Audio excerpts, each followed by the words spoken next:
Arnis Lovers! Olá, amantes de Arnis! E aí, arnisadores de plantão, tudo bom com vocês? Bom, pra quem não me conhece, meu nome é Luciana, eu sou o guru da Entatruô de Arnis Kali Maharlika. E se você é novo nesse canal e amante das artes marciais, então já se inscreve, deixa seu like e bora fortalecer.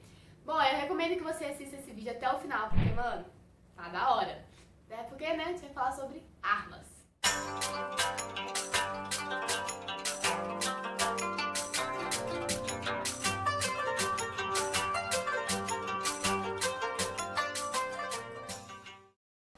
Galera, hoje eu vou apresentar algumas armas que são utilizadas pelo Arnis, pelo FMA. Vocês estão prontos? Eu tô pronta. Estão prontos agora? Então, bora! E essas são algumas armas e instrumentos utilizados para praticar Arnis, Kali, esgrima, enfim, FMA em geral.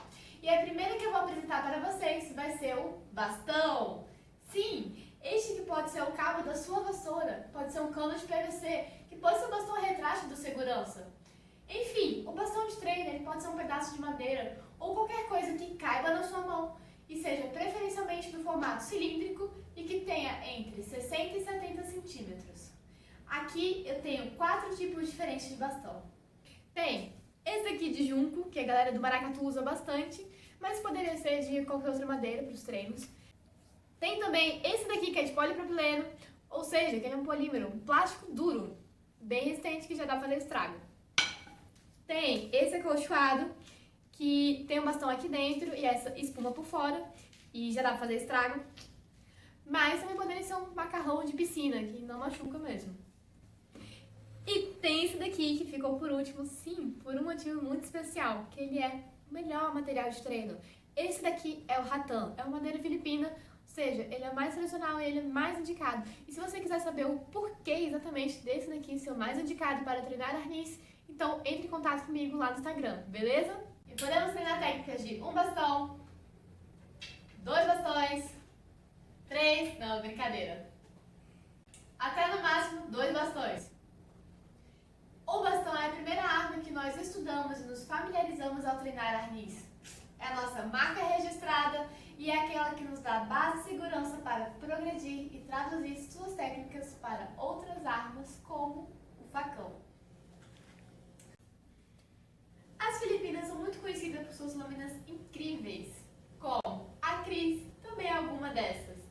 Bom, eu vou deixar até o link do Filipino Traditional Weapons em algum lugar aqui da tela, ou então aqui na descrição, para que vocês possam ver. Lá tem armas lindas que vocês podem ficar babando e me dar de presente também.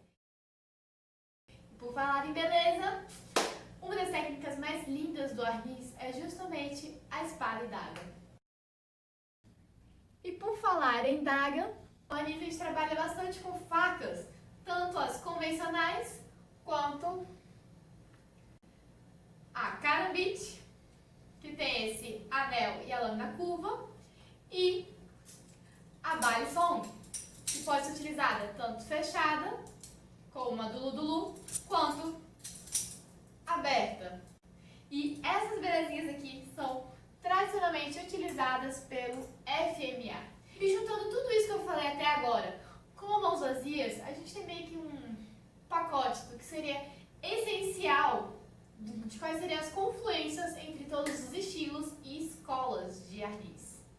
E sabendo a mecânica por trás de todas essas armas que eu falei até agora, bom, a gente pode utilizar com bastante facilidade instrumentos táticos, como esse chaveirinho aqui, como canetas táticas e etc., e transformar qualquer objeto e ambiente em armas e equalizadores. Inclusive o seu cinto, o seu fone de ouvido, seu casaco, sua bolsa, tudo isso pode se tornar uma arma.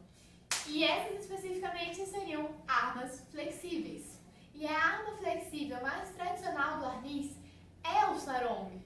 E bom, além dele ainda existem várias outras armas bastante tradicionais, mas que não são treinadas por todas as escolas, como por exemplo o chicote, bastão longo, arco, dardo, enfim, nunchaku. E a coisa mais importante no vídeo inteiro é o seguinte: por mais que o arnis se permita hoje ser didático, por mais que ele se permita hoje ser estético, bom, a gente sempre tem que imaginar que o nosso adversário ele está em vantagem e que por isso nós devemos equalizar, que por isso nós devemos superar essa vantagem. E que, numa situação situação real, numa situação extrema, o único código de ética é sobreviver. E se você assistiu até aqui e gostou desse vídeo, então deixa seu like, se inscreva se ainda não for inscrito, que isso ajuda demais. Agora, fiquem ligados também no Instagram, que tem muita coisa legal. E comentem aqui embaixo qual que é a sua arma favorita, que eu quero saber, hein?